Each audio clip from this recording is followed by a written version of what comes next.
ఓం శాంతి. ఈరోజు మురళి 12/3/2025.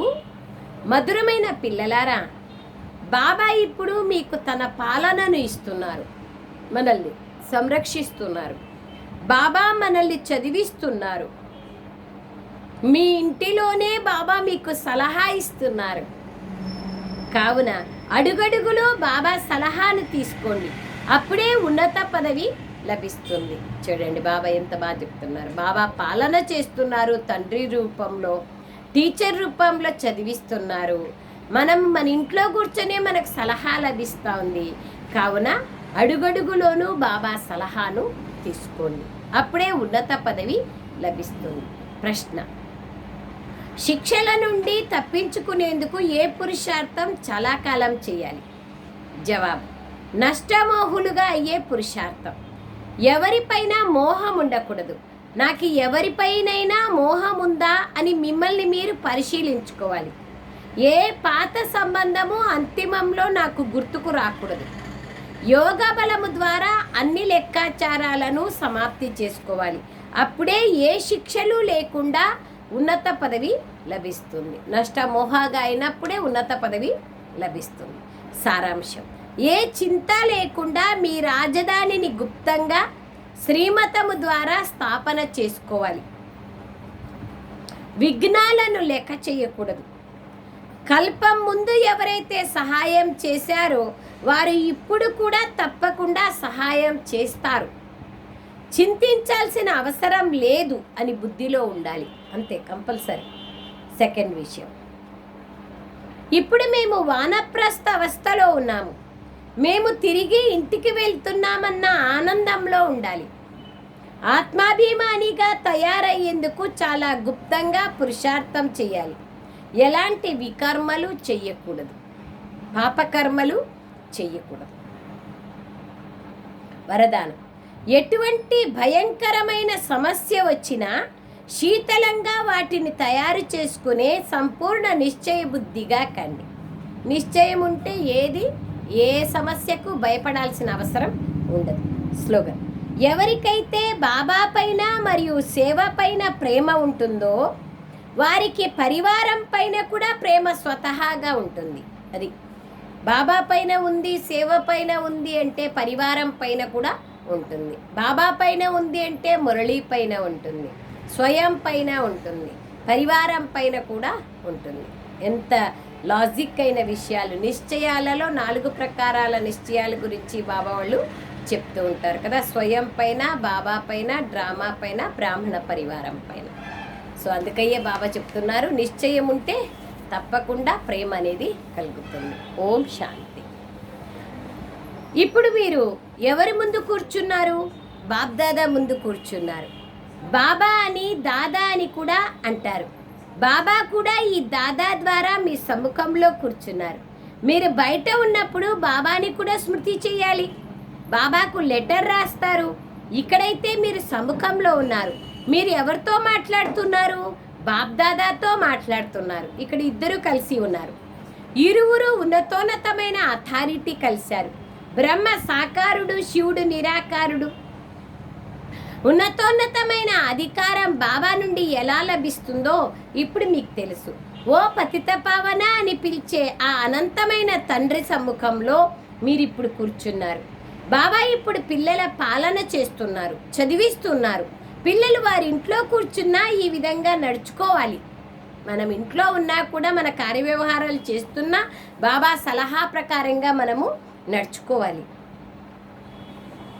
ఇప్పుడు బాబా సలహా పైన నడిస్తే ఉన్నతంగా తయారవుతారు.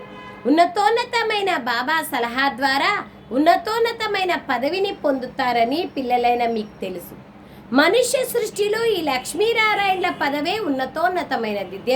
మనుష్య సృష్టిలో ఉన్నతులు దేవతలు, దేవతల్లోకెల్లా ఉన్నతులు, మొట్టమొదటి దేవతలు లక్ష్మీనారాయణులు. సో లక్ష్మీనారాయణులు అత్యున్నతులు.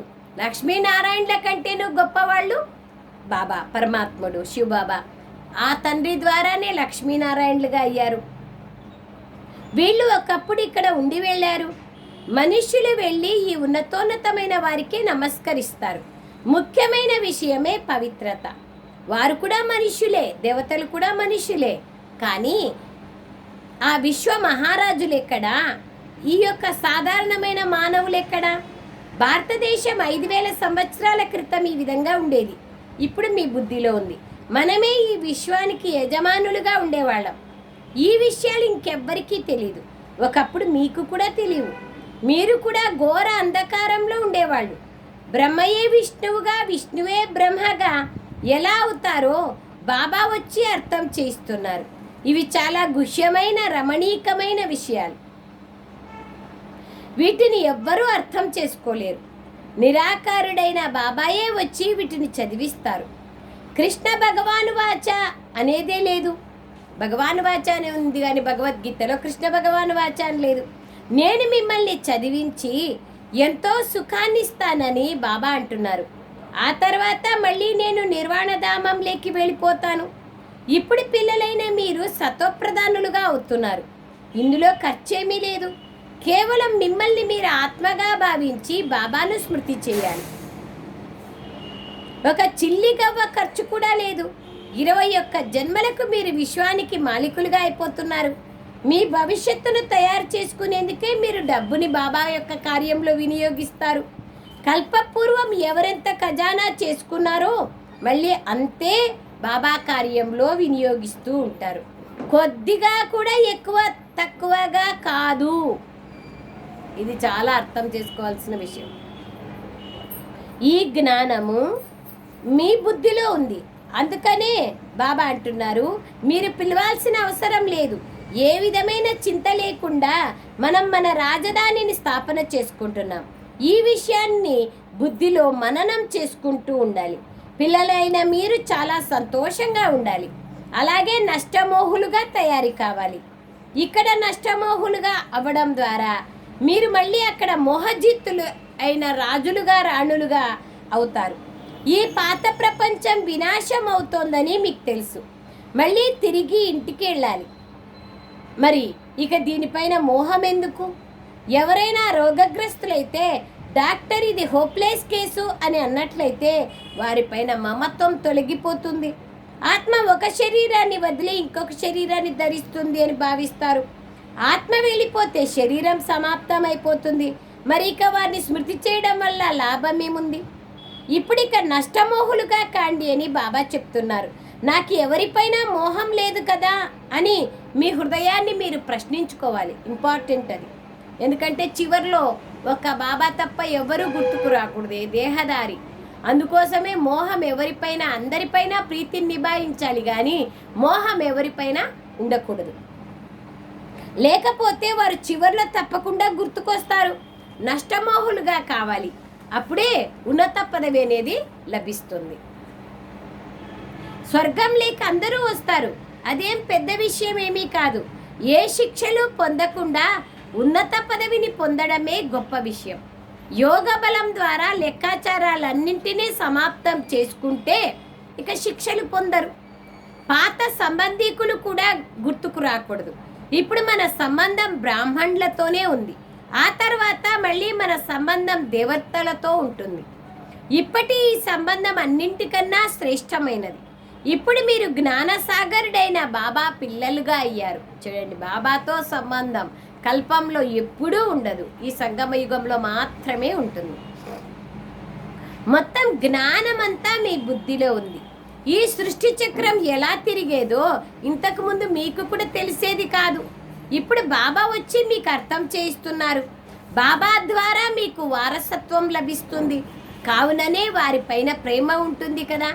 ఈ బాబా ద్వారా స్వర్గ రాజ్యాధికారం లభిస్తుంది. బాబాకు ఈ రథం డ్రామాలో నిర్ణయించబడి ఉంది. భగీరథుడు అని భారతదేశంలోనే గాయనం చేయబడింది. బాబా భారతదేశంలోనే వస్తారు. పిల్లలైన మీ బుద్ధిలో 84 జన్మల జ్ఞానం ఉంది. మీరు మెట్లు దిగేందుకు చాలా సమయం పడుతుంది. మామూలుగా స్థూలంగా అయితే మెట్లు దిగాలంటే టైం తక్కువ పడుతుంది, ఎక్కాలంటే ఎక్కువ టైం పడుతుంది. కానీ సృష్టి చక్రంలో మెట్లు దిగాలంటే ఎక్కువ టైము, ఎక్కాలంటే ఒక్క సంగమ యుగమే, ఒక్క జన్మనే.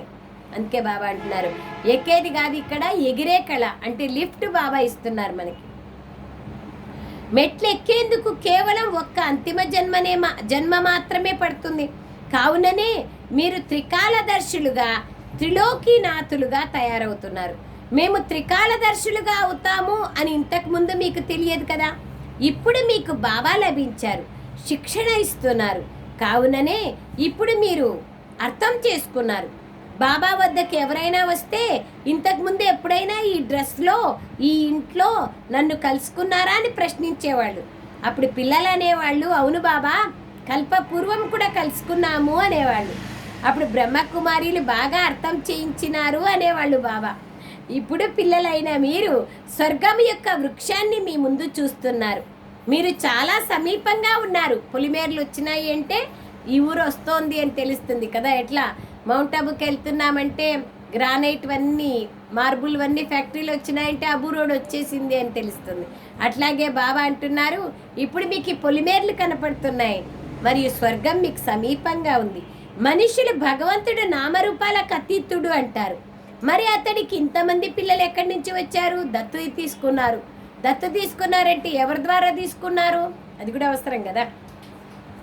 వారు కూడా నామరూపాలకు అతీతంగా ఉండాలి కదా. వారు చెప్పే మాటలన్నీ అసత్యమైనవి. ఎవరైతే కల్పపూర్వం అర్థం చేసుకున్నారో వారి బుద్ధిలోనే ఈ విషయాలన్నీ కూర్చుంటాయి. ప్రదర్శనలో ఎలాంటి వాళ్ళు వస్తారో చూడండి. కొందరు చెప్పుడు మాటలు నమ్మి ఇదంతా ఒక కల్పన అని అంటారు. అప్పుడు ఇతడు మన కులానికి చెందినవాడు కాదని భావించాలి. అనేక రకాలైన మనుష్యులున్నారు. మీ బుద్ధిలో మొత్తం వృక్షం యొక్క డ్రామా యొక్క 84 జన్మల యొక్క చక్రం బుద్ధిలో ఉంది. ఇప్పుడు పురుషార్థం చేయాలి. అది డ్రామానుసారంగానే జరుగుతుంది. డ్రామాలో అంతా రచింపబడి ఉంది. డ్రామాలో ఉంటే పురుషార్థం చేస్తాంలే అని అనడం కూడా తప్పే. అలాంటి వాళ్ళు డ్రామాను పూర్తిగా అర్థం చేసుకున్నట్లే. వారిని నాస్తికులు అంటారు. ఇప్పుడు మీరు మురళి విన్న తర్వాత టిఫిన్ చేస్తారు కదా, ప్లేట్లో టిఫిన్ పెట్టుకొని డ్రామాలో ఉంటే లోపలికి పోతుందిలే అనండి. పురుషార్థం చేయమాకండి. తట్లో నుంచి తీసుకొని చేత్తో నోట్లో పెట్టుకోవకండి. ఎట్లా పోతుంది? అట్లాగే పురుషార్థం అనేది అవసరం. డ్రామాలో ఉంటే పురుషార్థం చేస్తాంలంటే పురుషార్థహీనుల లక్షణాలు ఇవి. వారు బాబా పైన తమ ప్రేమను ఉంచలేరు. డ్రామా రహస్యమును తప్పుగా అర్థం చేసుకున్న కారణంగానే కింద పడిపోతారు. ఆ తర్వాత అతడి భాగ్యంలో లేదని భావించడం జరుగుతుంది. అనేక రకాలైన విఘ్నాలు వస్తాయి. వాటిని లెక్క పెట్టకూడదు. ఎవరైతే మీకు మంచి మాటలు వినిపిస్తారో ఆ మాటలే వినండి. బాబాను స్మృతి చేయడం ద్వారా ఎంతో సంతోషం ఉంటుంది. ఇప్పుడు మీ 84 జన్మలు పూర్తి అవుతున్నాయి. ఇప్పుడు వాపస్ ఇంటికి వెళ్ళాలి. ఇది మీ బుద్ధిలో ఉంది. ఈ విధంగా మీతో మీరే మాట్లాడుకుంటూ ఉండాలి. మీరు పతితులుగా ఉన్నారు కాబట్టి అక్కడికి వెళ్ళలేరు. మొట్టమొదట పావనంగా కావాలి. ప్రియుడు తప్పకుండా కావాలి. ఆ తర్వాత అతని వెంట ఊరేగింపు జరుగుతుంది. భోలానాథుని ఊరేగింపు అనేది గాయనం ఉంది. చెప్తారు కదా, శివ్ భోలానాథ్కి బరాత్. అందరూ నంబర్ వారుగా వెళ్ళాల్సి ఉంటుంది. ఇన్ని ఆత్మల గుంపు నంబర్ వారుగా ఎలా వెళ్తుంది? చిన్న బిందువులు కదా, దానికేం సమయము జాగా ఆవశ్యకత లేదు. బాబా అంటున్నారు, ఎంత స్థలాన్ని ఆక్రమిస్తారు బిందువు? ఎన్ని సామాన్లు, జాగీర్లు మొదలైనవి కావాలో చూడండి. ఈ ప్రపంచంలో శరీరం ఉంది అంటే ఎన్నో కావాలి. మనుషులు ఈ పృథ్వీ పైన ఎంత స్థలాన్ని ఆక్రమిస్తారు? ఆత్మ ఎంత తక్కువ స్థానాన్ని తీసుకుంటుంది? ఈ సాకార వృక్షము మరియు నిరాకార వృక్షానికి ఎంత తేడా ఉంది? అది బిందువుల ప్రపంచం. ఈ విషయాలన్నీ బాబా మీ బుద్ధిలో నింపుతారు. మీరు తప్ప ఈ విషయాలను ప్రపంచంలో ఇంకెవ్వరూ వినలేరు. బాబా ఇప్పుడు మీకు ఇల్లు మరియు రాజధాని స్మృతిని కలిగిస్తున్నారు. పిల్లలైన మీరు రచయితను తెలుసుకోవడం ద్వారా సృష్టి చక్రం యొక్క ఆది మధ్యాంతాలను తెలుసుకుంటారు. మీరు త్రికాలదర్శులుగా ఆస్తికులుగా అయ్యారు. మొత్తం ప్రపంచం అంతటిలో ఇప్పుడు ఆస్తికులంటూ ఎవరూ లేరు. అది హద్దు యొక్క చదువు, ఇది బేహద్దు చదువు. అక్కడ అనేక మంది టీచర్లు చదివిస్తారు, ఇక్కడ ఒకే ఒక టీచర్ చదివిస్తారు. వీరు మనకు తండ్రి, టీచర్ మరియు గురువు కూడా. బాబా మొత్తం ప్రపంచం అంతటికీ టీచర్. కానీ అందరూ చదవరు. బాబాను అందరూ తెలుసుకుంటే బాబ్దాదాను చూసేందుకు అందరూ పరిగెత్తుకొని వస్తారు. గ్రేట్ గ్రేట్ గ్రాండ్ ఫాదర్ అయిన ఆడమ్ అనగా బ్రహ్మ తనువులేకి బాబా వచ్చారు. ఇది తెలిసిందంటే అందరూ వెంటనే పరిగెత్తుకొని వచ్చేస్తారు. ఎప్పుడైతే యుద్ధం ప్రారంభమవుతుందో అప్పుడు బాబా ప్రత్యక్షత జరుగుతుంది. ఆ విధంగా పరిగెత్తుకొచ్చేసినారంటే ఇంకా అయిపోయింది కదా. అందుకే టైం దగ్గరకుంది. ఎప్పుడైతే యుద్ధం ప్రారంభమవుతుందో అప్పుడు బాబా ప్రత్యక్షత జరుగుతుంది. కానీ అప్పుడు ఎవరు బాబా వద్దకు రాలేరు, పురుషార్థము చేయలేరు. ఈ అనేక ధర్మాల వినాశనం జరగాలని కూడా మీకు తెలుసు. మొట్టమొదట్లో ఒక్క భారతదేశమే ఉండేది సత్యుగంలో. అప్పుడు ఇక ఏ ఖండాలు ఉండవు. ఇప్పుడు మీ బుద్ధిలో భక్తి మార్గం యొక్క విషయాలు కూడా ఉన్నాయి. బుద్ధి నుండి ఇవన్నీ తొలగిపోవు కదా బాబా అంటున్నారు. అవన్నీ గుర్తున్నా ఈ భక్తి మార్గం యొక్క పాత్ర ఇప్పుడు పూర్తి అయిపోయింది. వాపస్ ఇంటికెళ్ళే సమయం ఆసన్నమైంది. ఈ ప్రపంచంలో ఇప్పుడు ఉండాల్సిన అవసరం లేదు. ఇంటికెళ్ళాలి అని ఎంతో సంతోషం ఉండాలి. ఇంటికి వెళ్తామంటే ఎంత సంతోషం ఉంటుంది కదా. ఇప్పుడు మీరు వానప్రస్థావస్థలో ఉన్నారని పిల్లలైన మీరు అర్థం చేసుకోవడం జరిగింది. మీరే మీ దగ్గర ఉన్న 2 పైసల్ని రాజధాని స్థాపనలో ఉపయోగిస్తారు. అది కూడా కల్పపూర్వం ఏ విధంగా చేశారో ఖచ్చితంగా అలాగే చేస్తారు. మీరు కూడా కల్పపూర్వం వచ్చిన పిల్లలే. బాబా మీరు కూడా కల్పపూర్వం వారే అని పిల్లలు అంటారు. మనం కల్పకల్పము బాబా ద్వారా చదువుతున్నాం. శ్రీమతం పైన నడుస్తూ శ్రేష్టంగా తయారవ్వాలి. ఈ విషయాలు ఇంకెవ్వరి బుద్ధిలోనూ లేవు. శ్రీమతం పైన నడుస్తూ మేము మా రాజధానిని స్థాపన చేస్తున్నామన్న ఆనందం మీలో ఉంది. పవిత్రంగా అవ్వండి అని బాబా అంటారు. మీరు పవిత్రంగా అవ్వడం ద్వారా మొత్తం ప్రపంచమంతా పవిత్రంగా అవుతుంది. అందరూ వాపస్ ఇంటికి వెళ్తారు. మిగిలిన ఇతర విషయాల గురించి అసలు మనం చింతించాల్సిన అవసరమే లేదు. పవిత్రంగా కావాలనే వైపు చింతుండాలి తప్ప ఇంకా మిగతా ఏ విషయాలపైన మనం చింత చేయాల్సిన అవసరమే లేదు. ఇతర ధర్మాల విషయాల్లోకి మనం ఎందుకు వెళ్ళాలి? వాటన్నింటితో మనకేం పని ఉంది? ఎలా శిక్షలు పొందుతారు, చివర్లో ఏమవుతుంది, వీటన్నింటితో పనే లేదు. ఎవరైతే దేవీ దేవతా ధర్మానికి చెందిన వాళ్ళు ఉన్నారో వాళ్ళు వస్తూ పోతారు. వాస్తవానికి దీని పేరే భరతఖండం. ఆ తర్వాత దీనికి హిందుస్థాన్ అనే పేరు వచ్చింది. హిందూ ధర్మం అంటూ ఏదీ లేదు. మనం దేవతా ధర్మం అని రాస్తాం, కానీ వారు మనల్ని హిందువులుగా రాసుకుంటారు జనాభా లెక్కించేవాళ్ళు. ఎందుకంటే దేవీ దేవతా ధర్మం ఎప్పుడుందో కూడా వారికి తెలీదు. ఎవ్వరూ అర్థం చేసుకోరు. ఇంతమంది బీకేలు ఉన్నారు కదా, మరి ఇదంతా ఒక కుటుంబమే కదా. ఇది ఒక ఇల్లు. బ్రహ్మ ప్రజాపిత అయినారు. ఇతడు అందరికీ తాత వంటి వారు. Great great grand father.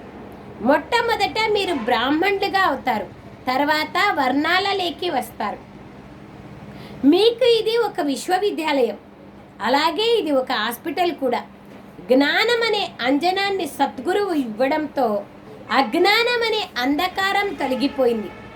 యోగ బలము ద్వారా మీరు సదా ఆరోగ్యవంతులుగా తయారవుతారు. అండర్లైన్ చేసుకోండి. యోగ బలం ద్వారా మీరు సదా ఆరోగ్యవంతులుగా తయారవుతారు. అంధకారం సమాప్తమైపోతుంది. ఇది ఆధ్యాత్మిక ప్రకృతి వైద్యశాల. విన్నారా? ఇది ఆధ్యాత్మిక ప్రకృతి వైద్యశాల. దీని ద్వారా ఆరోగ్యము, సంపద, ఆనందము 21 జన్మలకు లభిస్తుంది. ఆత్మిక ప్రకృతి వైద్యం బాబా వచ్చి చేస్తున్నారు. రాయండి మీరు. ఆత్మిక ప్రకృతి వైద్యం, న్యాచురోపతిని, రుహానీ న్యాచురోపతి, ఆత్మిక ప్రకృతి వైద్యం అని రాయండి. మనుషులను పవిత్రంగా తయారు చేసే యుక్తులను వ్రాయడంలో తప్పేమీ లేదు. ఆత్మయే పతితంగా అయ్యింది, కావుననే పరమాత్ముని పిలుస్తోంది. ఆత్మ ప్రారంభంలో సత్వప్రధానంగా పవిత్రంగా ఉండేది సత్యుగంలో. ఇప్పుడు అపవిత్రమైపోయింది. ఇప్పుడు వాపస్ ఇంటికి వెళ్ళాలి. పవిత్రంగా ఎలా కావాలి? ఇప్పుడు బాబా వచ్చి మనకు నేర్పిస్తున్నారు. భగవాన్ వాచ, నన్ను స్మృతి చేయండి. నన్ను స్మృతి చేయడం ద్వారా మీరు పవిత్రంగా అయిపోతారనే గ్యారంటీ బాబా ఇస్తున్నారు. ఈ విధంగా బోర్డులను పెట్టండి. అంటే బోర్డు చూస్తానే అనేక మంది మనస్సుల్లో ఆలోచనలు కలగాలి కదా, అట్లా బోర్డులు పెట్టాలి అంటున్నారు. ఈ కాలంలో రకరకాలుగా పెడుతున్నారు కదా, అసలు వాటిని చదివితే ఏంది ఇది అని అర్థం కాదు, వేరే వాళ్ళని అడగాల్సిందే. ఆ విధంగా బాబా అంటున్నారు. కొత్తగా అంటే బోర్డు పైన చూస్తానే ఇదేంది ఇది అనేది అర్థం కాకుండా వాళ్ళు సస్పెన్స్గా ఉన్నప్పుడు వాళ్ళు అర్థం చేసుకుంటారు కదా వచ్చి, అది బాబా చెప్తున్నారు. చూడండి ఎట్లా ఆత్మిక ప్రకృతి వైద్యశాల అని బోర్డు పెట్టండి. తర్వాత బాబా ఏమంటున్నారు, ఈ విధంగా నన్ను స్మృతి చేయడం ద్వారా మీరు పవిత్రంగా అయిపోతారు అని బాబా గ్యారంటీ ఇస్తున్నారు అనే బోర్డు పెట్టండి. బాబా ఎన్నో ఉపాయాలు చెప్తారు, కానీ ఎవరూ ఈ విధమైన బోర్డులు పెట్టలేదు. చూస్తున్నారా ఏమంటున్నారో బాబా. ఈరోజన్నా విన్నప్పుడు ఎవరో పుణ్యాత్ములకి సంకల్పం రావాలా, ఇలాంటి బోర్డు పెట్టాలా. ఈ విధమైన బోర్డులు పెట్టలేదు. ముఖ్యమైన చిత్రాలను పెట్టండి. లోపలికి ఎవరైనా వస్తే ఆత్మలైన మీరు పరంధామంలో ఉండేవాళ్ళని చెప్పండి, అంతే కదా. మన దగ్గర ముఖ్యమైన చిత్రాలు తప్పకుండా ఉండాలి, ప్రతి ఇంట్లోనూ ఉండాలి. ఇక్కడ ఈ ఇంద్రియాలు పాత్రను అభినయించడానికి లభించాయి. ఈ శరీరం వినాశం అవుతుంది. బాబాను స్మృతి చేయడం ద్వారా వికర్మలు వినాశం అవుతాయి. ఇప్పుడు మీ ఆత్మ అపవిత్రంగా అయిపోయింది. పవిత్రంగా అయిపోతే తిరిగి వాపసు ఇంటికి వెళ్ళగలరు. ఇది అర్థం చేయించడం జరుగుతుంది. ఎవరైతే కల్పపూర్వం వచ్చారో వారే మళ్ళీ పుష్పాలుగా అవుతారు వచ్చి. ఇందులో భయపడాల్సిన అవసరం ఏముంది? మీరు మంచి విషయాలను రాస్తున్నారు. ఆ గురువులు కూడా జ్ఞానాన్ని అర్థం చేయిస్తారు, మంత్రాన్ని ఇస్తారు. బాబా కూడా మన్మనాభో మంత్రాన్ని ఇచ్చి రచయిత మరియు రచన జ్ఞానాన్ని అర్థం చేయిస్తున్నారు. పిల్లలారా, గృహస్థ వ్యవహారంలో ఉండండి. కేవలం నన్ను స్మృతి చెయ్యండి. ఇతరులకు పరిచయాన్ని ఇవ్వండి. లైట్ హౌస్ వలె తయారు కాండి. గృహస్థంలో వ్యవహారంలో ఉంటూ కేవలం నన్ను స్మృతి చేయండి. వేరే వాళ్ళకు కూడా పరిచయాన్ని ఇవ్వండి. లైట్ హౌస్గా తయారీ కాండి. పరంధామము మరియు స్వర్గం యొక్క దారి చూపించండి. పిల్లలైన మీరు ఆత్మాభిమానీలుగా అయ్యేందుకు గుప్తమైన పురుషార్థం చేయండి. ఇదేం చూపించుకునే పురుషార్థం ఏం కాదు, మనకి మనము అర్థం చేసుకుని నడుచుకునే పురుషార్థం. ఏ విధంగా బాబా నేను ఆత్మలను చదివిస్తున్నాను అంటారు కదా, అలాగే మీరు కూడా ఆత్మాభిమానిగా అయ్యేందుకు అభ్యాసం చేయండి. నోటితో శివ శివ అని అనాల్సిన పని కూడా లేదు. స్వయాన్ని ఆత్మగా భావించి బాబాను స్మృతి చేయాలి. ఎందుకంటే మీ తలపైన ఎంతో పాపాల భారం ఉంది. స్మృతి ద్వారానే మీరు పావనంగా తయారవుతారు. కల్పపూర్వం ఎవరైతే వారసత్వాన్ని తీసుకున్నారో వారే వచ్చి తమ తమ సమయాలలో మళ్ళీ తీసుకుంటారు. ఇందులో ఎలాంటి మార్పులు చేర్పులు జరగడానికి వీలు లేదు. ఎంత యాక్యురేట్గా తయారై ఉంది. కానీ మనం ఎన్ని ఆలోచనలు చేస్తాం, ఎందుకు రారు, ఎందుకు సేవ జరగదు, ఎందుకు వీళ్ళు చెయ్యరు, ఎన్ని ఆలోచనలు చేస్తాం. అన్ని ప్రశ్నలకు బాబా ఈరోజు మురళిలో ఆన్సర్ చెప్పేస్తున్నారు. వారసత్వం తీసుకున్నారో వారే వచ్చి తమ తమ సమయాల్లో మళ్ళీ వచ్చి తీసుకుంటారు. ప్రయత్నం మనం చేస్తూ ఉండాలి. ఇందులో ఎలాంటి మార్పులు చేర్పులు జరగడానికి వీలు లేదు. ఆత్మాభిమానిలుగా అయ్యి బాబాని స్మృతి చేయడమే ముఖ్యమైన విషయం. దీని ద్వారా మీరు మాయ యొక్క దెబ్బలు తినరు. దేహాభిమానం లేకొస్తేనే మాయ ఏదో ఒక చెడు కర్మ చేయిస్తుంది. దాని వలన 100 రెట్లు పాపం జమ అవుతుంది. మెట్లు దిగడంలో 84 జన్మలు పడుతుంది. ఇప్పుడు మళ్ళీ వృద్ధి పొందే కళ అనగా ఎగిరే కళల్లోకి ఈ ఒక్క జన్మలోనే వెళ్తారు. బాబా వచ్చిన తర్వాతే లిఫ్ట్ ఆవిష్కరణ చేయబడుతుంది. ఇది కూడా లిఫ్ట్ కదా. దీని ద్వారా ఒక్క సెకండ్లో ముక్తి మరియు జీవన్ముక్తిలోకి వెళ్ళిపోతారు. జీవన బంధనం లేకొచ్చేకి 5000 సంవత్సరాలు పడుతుంది. 84 జన్మలు పడుతుంది. జీవన్ముక్తిలోకి వెళ్ళేకి ఒక్క జన్మ పడుతుంది. ఇది ఎంత సహజమైనది. మీకన్నా చివరిలో వచ్చేవారు వెంటనే ఉన్నతంగా కాగలరు. అది కూడా కొంతమంది. మనం పోగొట్టుకున్న వస్తువును తిరిగి ఇచ్చేందుకు బాబా వచ్చారు. కావున తప్పకుండా వారి శ్రీమతం పైన నడవాలి అని భావిస్తూ పోతారు. అంతే, తెలుసుకుంటారు రహస్యాన్ని, వెంటనే ఆచరిస్తూ వాళ్ళ జీవితాన్ని పరివర్తన చేసుకుంటూ వెళ్ళిపోతారు. అందుకే లాస్ట్లో వచ్చినా కూడా కొంతమంది ఆత్మలు ఫాస్ట్గా పురుషార్థం చేసి ఫస్ట్ లేక్ కూడా పోయే అవకాశం ఉంది. కానీ ఏ కొందరో ఆ విధంగా పోగలరు. అచ్చా, मीठे मीठे सिखलदे बच्चों प्रति माता पिता बाप दादा का याद प्यार और गुड मॉर्निंग। रूहानी बाप की रूहानी बच्चों को नमस्ते। हम रूहानी बच्चों की रूहानी माता पिता बाप दादा को याद प्यार गुड मॉर्निंग और नमस्ते नमस्ते नमस्ते बाबा, नमस्ते, थैंक यू बाबा। ఏ చింత లేకుండా మీ రాజధానిని మీరు గుప్తంగా శ్రీమతం ద్వారా స్థాపన చేసుకుంటున్నారు.